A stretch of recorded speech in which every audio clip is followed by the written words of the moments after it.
Capítulo 4. Zosimov era, como ya hemos dicho, alto y grueso. Tenía 27 años, una cara pálida, carnosa y cuidadosamente rasurada, y el cabello liso. Llevaba lentes y en uno de sus dedos, hinchados de grasa, un anillo de oro. Vestía un amplio, elegante y ligero abrigo y un pantalón de verano. Toda la ropa que llevaba tenía un sello de elegancia y era cómoda y de superior calidad. Su camisa era de una blancura irreprochable y la cadena de su reloj gruesa y maciza. En sus maneras había cierta flemática lentitud y una desenvoltura que parecía afectada.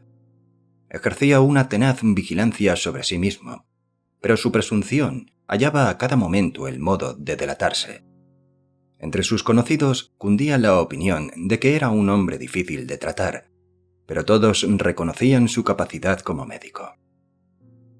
«He pasado 2 veces por tu casa, querido Zosimov», exclamó Rasumikine. «Como ves, el enfermo ha vuelto en sí». Ya lo veo», dijo Zosimov, y preguntó a Raskolnikov mirándole atentamente. ¿Cómo van esos ánimos? Acto seguido se sentó en el diván a los pies del enfermo. Mejor dicho, se recostó cómodamente. «Continúa con su melancolía», dijo Rasumikine. «Hace un momento le ha faltado poco para echarse a llorar solo porque le hemos mudado la ropa interior. Me parece muy natural, si no tenía ganas de mudarse. La muda podía esperar. El pulso es completamente normal. Un poco de dolor de cabeza, ¿eh?» «Estoy bien. Estoy perfectamente», repuso Raskolnikov irritado. Al decir esto, se había incorporado repentinamente, con los ojos centelleantes, pero pronto volvió a dejar caer la cabeza en la almohada, quedando de cara a la pared. Zosimov le observaba con mirada atenta. «Muy bien, la cosa va muy bien», dijo en tono negligente. «¿Ha comido algo hoy?» Rasumikine le explicó lo que había comido y le preguntó qué se le podía dar. «Eso tiene poca importancia. Té, sopa, nada de setas ni de cohombros, por supuesto, ni carnes fuertes». Cambió una mirada con Rasumikine y continuó. «Pero, como ya he dicho, eso tiene poca importancia. Nada de pociones, nada de medicamentos.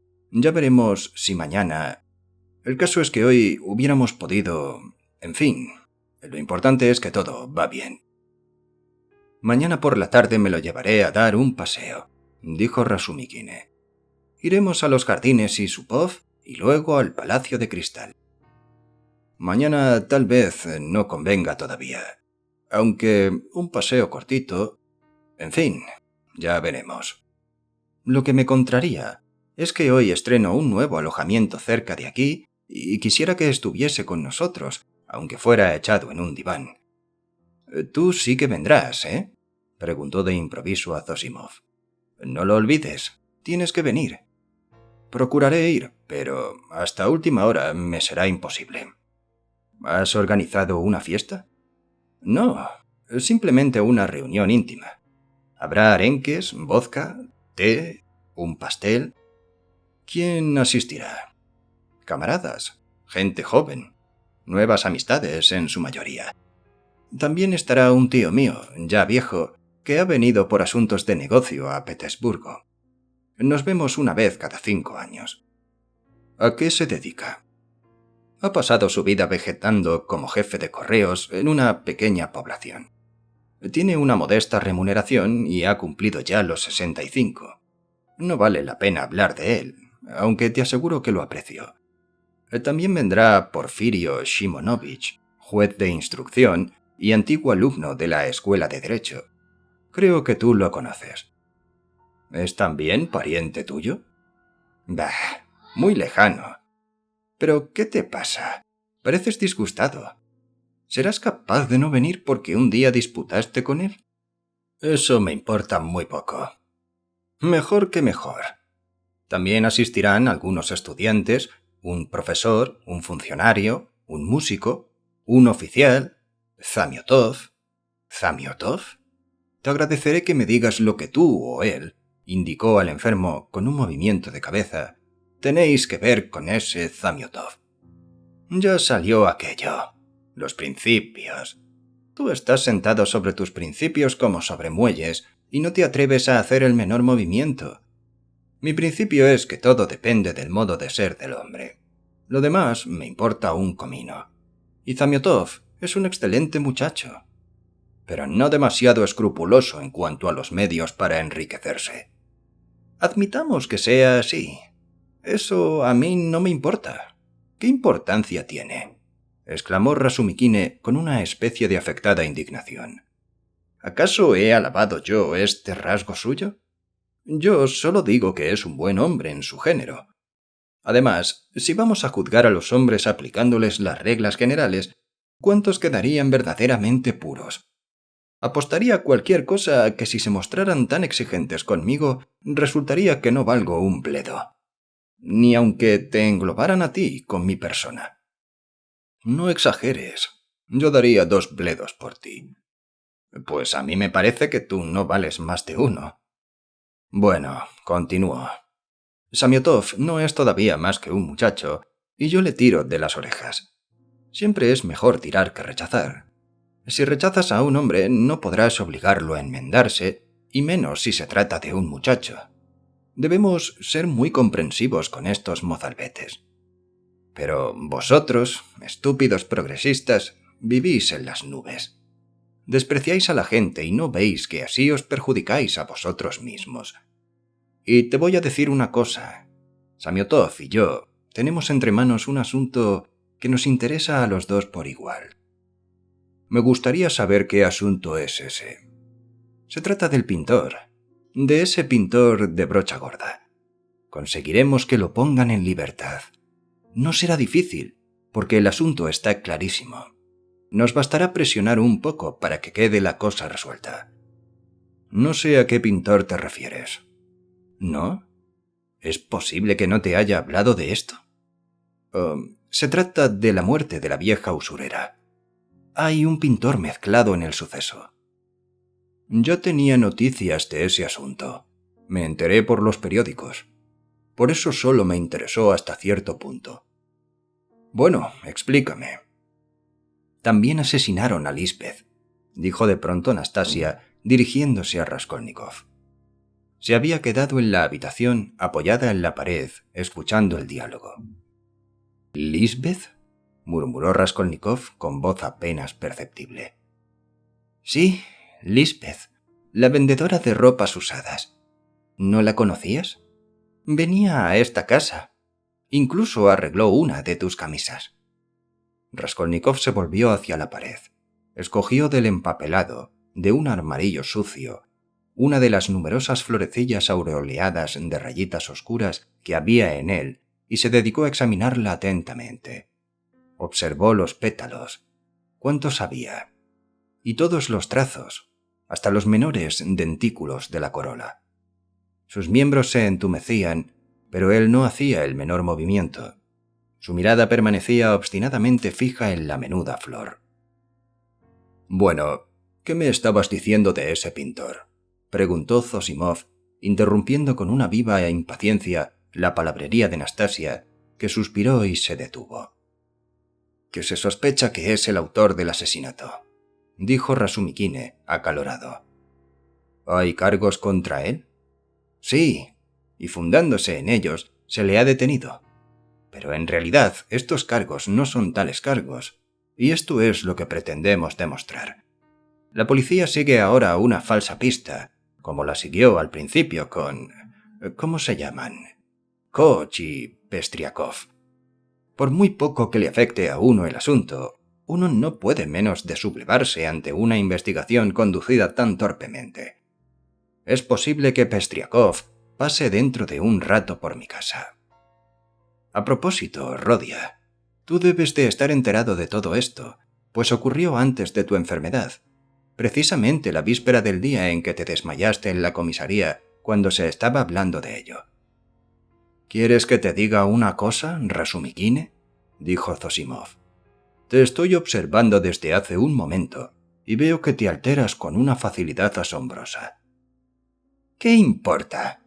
Eso no cambia en nada la cuestión, exclamó Rasumikine, dando un puñetazo en la mesa. Lo más indignante de este asunto no son los errores de esa gente. Uno puede equivocarse. Las equivocaciones conducen a la verdad. Lo que me saca de mis casillas es que aún equivocándose se creen infalibles. Yo aprecio a Porfirio, pero ¿sabes lo que les desorientó al principio? Que la puerta estaba cerrada, y cuando Koch y Pestriakov volvieron a subir con el portero, la encontraron abierta. Entonces dedujeron que Pestriakov y Koch eran los asesinos de la vieja. Así razonan. No te acalores. Tenían que detenerlos. De ese Koch tengo noticias. Al parecer compraba a la vieja los objetos que no se desempeñaban. No es un sujeto recomendable. También compraba pagarés. Que el diablo se lo lleve. Lo que me pone fuera de mí es la rutina, la anticuada e innoble rutina de esa gente. Este era el momento de renunciar a los viejos procedimientos y seguir nuevos sistemas. Los datos psicológicos bastarían para darles una nueva pista. Pero ellos dicen, nos atenemos a los hechos. Sin embargo, los hechos no son lo único que interesa. El modo de interpretarlos influye en un 50% como mínimo en el éxito de las investigaciones. ¿Y tú sabes interpretar los hechos? Lo que te puedo decir es que cuando uno tiene la íntima convicción de que podría ayudar al esclarecimiento de la verdad, le es imposible contenerse. ¿Conoces los detalles del suceso? Estoy esperando todavía la historia de ese pintor de paredes. Ah, sí. Pues escucha. Al día siguiente del crimen, por la mañana, cuando la policía solo pensaba aún en Koch y Pestriakov, a pesar de que estos habían dado toda clase de explicaciones convincentes sobre sus pasos, he aquí que se produce un hecho inesperado. Un campesino llamado Dushkin, que tiene una taberna frente a la casa del crimen, se presentó en la comisaría y entrega un estuche que contiene un par de pendientes de oro. A continuación, refiere la siguiente historia. Anteayer, un poco después de las 8 de la noche, hora que coincide con la del suceso, Nicolás, un pintor de oficio que frecuencia mi establecimiento, me trajo estos pendientes y me pidió que le prestara 2 rublos, dejándome la joya en prenda. ¿De dónde has sacado esto?, le pregunté. Él me contestó que se los había encontrado en la calle, y yo no le hice más preguntas. Le di 1 rublo. Pensé que si yo no hacía la operación, se aprovecharía otro, que Nicolás se bebería el dinero de todas formas y que era preferible que la joya quedara en mis manos, pues estaba decidido a entregarle a la policía si me enteraba de que era un objeto robado, al venir alguien a reclamarla. Naturalmente, dijo Razumikin, esto era un cuento tártaro. Dushkin mentía descaradamente, pues le conozco y sé que cuando aceptó de Nicolás esos pendientes que valen 30 rublos, no fue precisamente para entregarlos a la policía. Si lo hizo fue por miedo. Pero esto poco importa. Dejemos que Dushkin siga hablando. Conozco a Nicolás Demietiev desde mi infancia, pues nació, como yo, en el distrito de Zaraisk, gobierno de Riazán. No es un alcohólico, pero le gusta beber a veces. Yo sabía que él estaba pintando unas habitaciones en la casa de enfrente con Mitri, que es paisano suyo. Apenas tuvo en sus manos el rublo, se bebió 2 pasitos, pagó, se echó el cambio al bolsillo y se fue. Mitri no estaba con él entonces. A la mañana siguiente me enteré de que Alena Ivanovna y su hermana Lisbeth habían sido asesinadas a hachazos. Las conocía y sabía que la vieja prestaba dinero sobre los objetos de valor. Por eso tuve ciertas sospechas acerca de estos pendientes. Entonces me dirigí a la casa y empecé a investigar con el mayor disimulo, como si no me importara la cosa. Lo primero que hice fue preguntar, ¿está Nicolás? y Mitri me explicó que Nicolás no había ido al trabajo, que había vuelto a su casa bebido al amanecer, que había estado en ella no más de 10 minutos y que había vuelto a marcharse. Mitri no le había vuelto a ver y estaba terminando solo el trabajo. El departamento donde trabajaban los dos pintores está en el segundo piso y da a la misma escalera que las habitaciones de las víctimas. Hechas estas averiguaciones, y sin decir ni una palabra a nadie, reuní cuantos datos me fue posible acerca del asesinato y volví a mi casa sin que mis sospechas se hubieran desvanecido. A la mañana siguiente, o sea, 2 después del crimen, continuó Dushkin, apareció Nicolás en mi establecimiento. Había bebido, pero no demasiado, de modo que podía comprender lo que se le decía. Se sentó en un banco sin pronunciar palabra. En aquel momento solo había en la taberna otro cliente que dormía en un banco y mis 2 muchachos. ¿Has visto a Mitri?, pregunté a Nicolás. No, no lo he visto, repuso.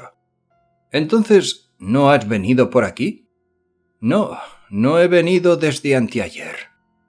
¿Dónde has pasado esta noche? En las Arenas, en casa de los Kolomensky. Entonces le pregunté, ¿de dónde sacaste los pendientes que me trajiste anteanoche? Me los encontré en la acera, respondió con un tonillo sarcástico y sin mirarme.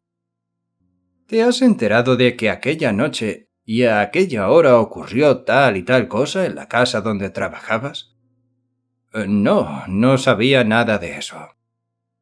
Había escuchado mis últimas palabras con los ojos muy abiertos.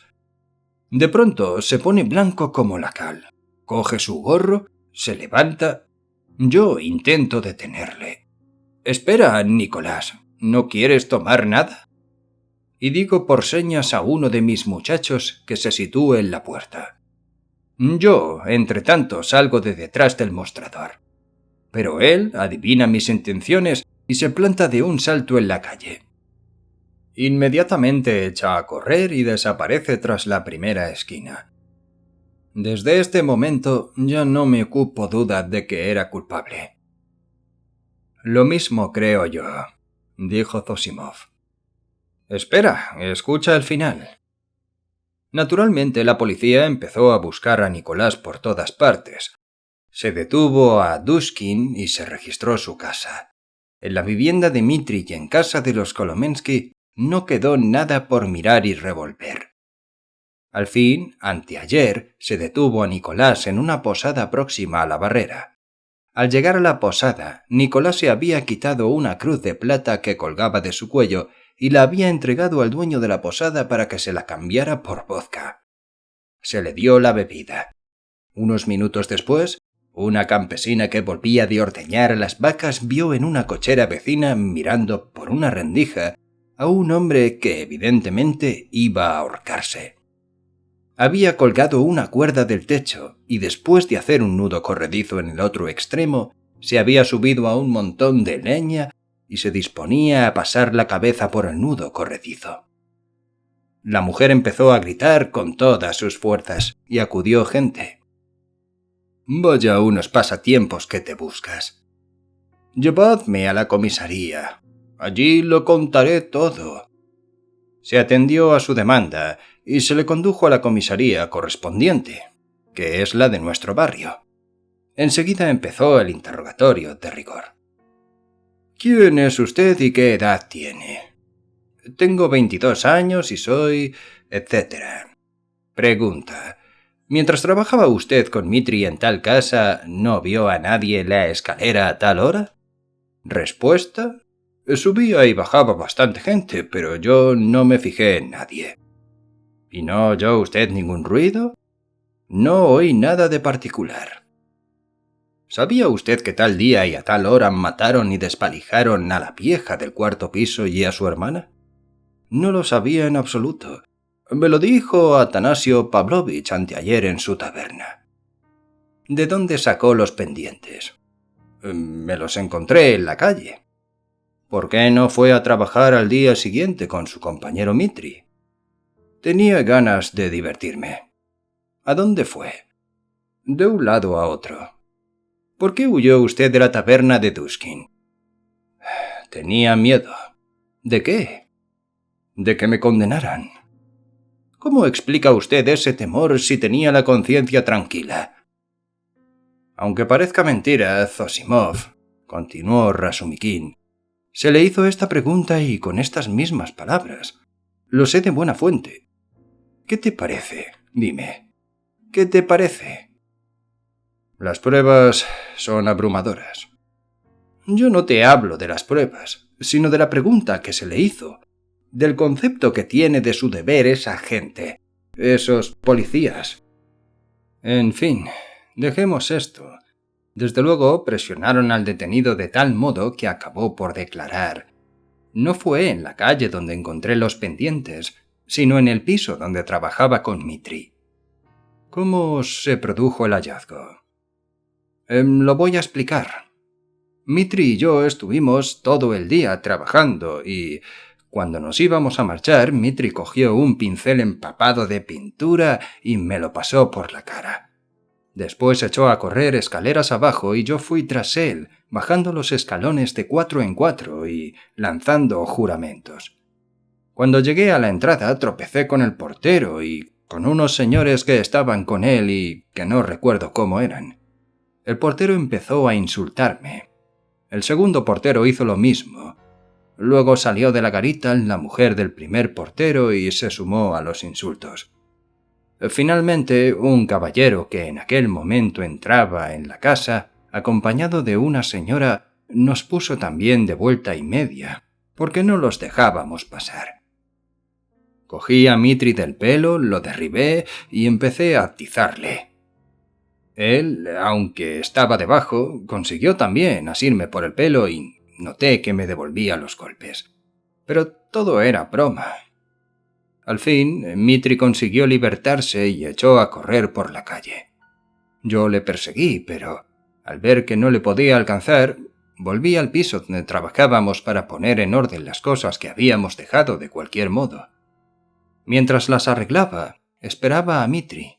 Creía que volvería de un momento a otro. De pronto, en un rincón del vestíbulo, detrás de la puerta, piso una cosa. La recojo, quito el papel que la envuelve y veo un estuche. Y en el estuche, los pendientes. ¿Detrás de la puerta? ¿Has dicho detrás de la puerta? Preguntó de súbito Raskolnikov, fijando en Razumikine una mirada llena de espanto. Seguidamente, haciendo un gran esfuerzo, se incorporó y apoyó el codo en el diván. Sí, ¿y qué? ¿Por qué te pones así? ¿Qué te ha pasado? Preguntó Razumikine levantándose de su asiento. No, nada, balbuceó Raskolnikov penosamente, dejando caer la cabeza en la almohada y volviéndose de nuevo hacia la pared. Hubo un momento de silencio. Debía de estar medio dormido, ¿verdad? Preguntó Razumikine, dirigiendo a Zosimov una mirada interrogadora. El doctor movió negativamente la cabeza. Bueno, dijo, continúa. ¿Qué ocurrió después? ¿Después? Pues ocurrió que, apenas vio los pendientes, se olvidó de su trabajo y de Mitri, cogió su gorro y corrió a la taberna de Duskin. Este le dio, como ya sabemos, un rublo, y Nicolás le mintió diciendo que se había encontrado los pendientes en la calle. Luego se fue a divertirse. En lo que concierne al crimen, mantiene sus primeras declaraciones. Yo no sabía nada, insiste. No supe nada hasta 2 días después.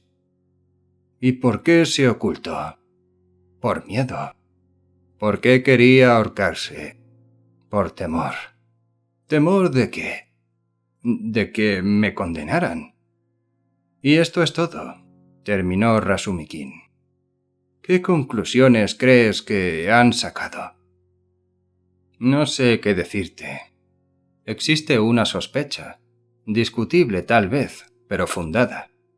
No podían dejar en libertad a tu pintor de fachadas. Pero es que le atribuyen el asesinato. No les cabe la menor duda. Óyeme, no te acalores. Has de convenir que si el día y a la hora del crimen unos pendientes que estaban en el arca de la víctima pasaron a manos de Nicolás, es natural que se le pregunte cómo se los procuró. Es un detalle importante para la instrucción del sumario. ¿Que cómo se los procuró?, exclamó Razumikin. Pero es posible que tú, doctor en medicina y por lo tanto más obligado que nadie a estudiar la naturaleza humana, y que has podido profundizar en ella gracias a tu profesión, no hayas comprendido el carácter de Nicolás basándote en los datos que te he dado. Es posible que no estés convencido de que sus declaraciones en los interrogatorios que ha sufrido son la pura verdad. Los pendientes llegaron a sus manos exactamente como él ha dicho. Pisó el estuche y lo recogió. Podrá decir la pura verdad, pero él mismo ha reconocido que mintió la primera vez. Oye, escúchame con atención. El portero, Kosh, Pestriakov, el segundo portero, la mujer del primero, otra mujer que estaba en aquel momento en la portería con la portera, el consejero Krukov, que acababa de bajar de un coche y entraba en la casa con una dama cogida a su brazo. Todas estas personas, es decir, 8, afirman que Nicolás tiró a Mitri al suelo y lo mantuvo debajo de él golpeándole, mientras Mitri cogía a su camarada por el pelo y le devolvía los golpes con creces. Están ante la puerta y dificultan el paso. Se les insulta desde todas partes. Y ellos, como dos chiquillos, estas son las palabras de los testigos, gritan, disputan, lanzan en carcajadas, se hacen guiños y se persiguen por la calle. Como verdaderos chiquillos, ¿comprendes? Ten en cuenta que arriba hay 2 cadáveres que todavía conservan calor en el cuerpo. Sí, calor. No estaban todavía fríos cuando le encontraron. Supongamos que los autores del crimen son los 2 pintores, o que solo lo ha cometido Nicolás y que han robado, forzando la cerradura del arca, o simplemente participado en el robo. Ahora, admitido esto, permíteme una pregunta. ¿Se puede concebir la indiferencia, la tranquilidad de espíritu que demuestran esos gritos, esas risas, esa riña infantil en personas que acaban de cometer un crimen y están ante la misma casa en que lo han cometido? ¿Es esta conducta compatible con el hacha, la sangre, la astucia criminal y la prudencia que forzosamente han de acompañar a semejante acto? 5 o 10 minutos después de haber cometido el asesinato. No puede haber transcurrido más tiempo, ya que los cuerpos no se han enfriado todavía. Salen del piso, dejando la puerta abierta, y aun sabiendo que sube gente a casa de la vieja, se ponen a juguetear ante la puerta de la casa, en vez de huir a toda prisa y ríen y llaman la atención de la gente, cosa que confirman 8 testigos. ¡Qué absurdo! Sin duda, todo esto es extraño, incluso parece imposible, pero... No hay pero que valga. Yo reconozco que el hecho de que se encontraran los pendientes en manos de Nicolás poco después de cometerse el crimen constituye un grave cargo contra él. Sin embargo, este hecho queda explicado de un modo plausible en las declaraciones del acusado, y por lo tanto es discutible. Además, hay que tener en cuenta los hechos que son favorables a Nicolás, y más aún cuando se da el caso de que estos hechos están fuera de duda. ¿Tú qué crees? Dado el carácter de nuestra jurisprudencia, ¿son capaces los jueces de considerar que un hecho fundado únicamente en una imposibilidad psicológica, en un estado de alma, por decirlo así, puede aceptarse como indiscutible y suficiente para destruir todos los cargos materiales, sean cuales fueren? No, no lo admitirán jamás. Han encontrado el estuche en sus manos y él quería ahorcarse, cosa que, a su juicio, no habría ocurrido si él no se hubiera sentido culpable. Esta es la cuestión fundamental. Esto es lo que me indigna, ¿comprendes? Sí, Ya veo que estás indignado. Pero oye, tengo que hacerte una pregunta. ¿Hay pruebas de que esos pendientes se sacaron del arca de la vieja? Sí, repuso Razumikin frunciendo las cejas. Kosh reconoció la joya y dijo quién la había empeñado. Esta persona confirmó que los pendientes le pertenecían. Lamentable. Otra pregunta. ¿Nadie vio a Nicolás mientras Kosh y Pestriakov subían al cuarto piso, con lo que quedaría probada la coartada? Desgraciadamente nadie lo vio, repuso Razumikin malhumorado. Ni siquiera Kosh y Pestriakov los vieron al subir. Claro que su testimonio no valdría ya gran cosa.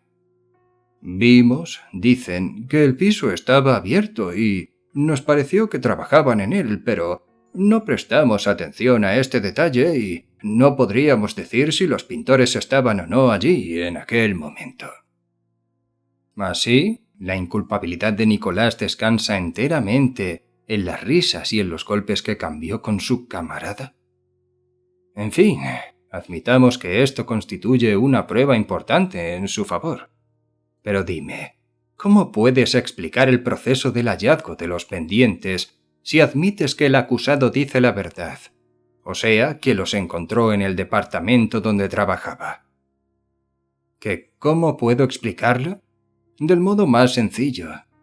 La cosa está perfectamente clara. Por lo menos el camino que hay que seguir para llegar a la verdad se nos muestra con toda claridad. Y es precisamente esa joya la que lo indica. Los pendientes se le cayeron al verdadero culpable.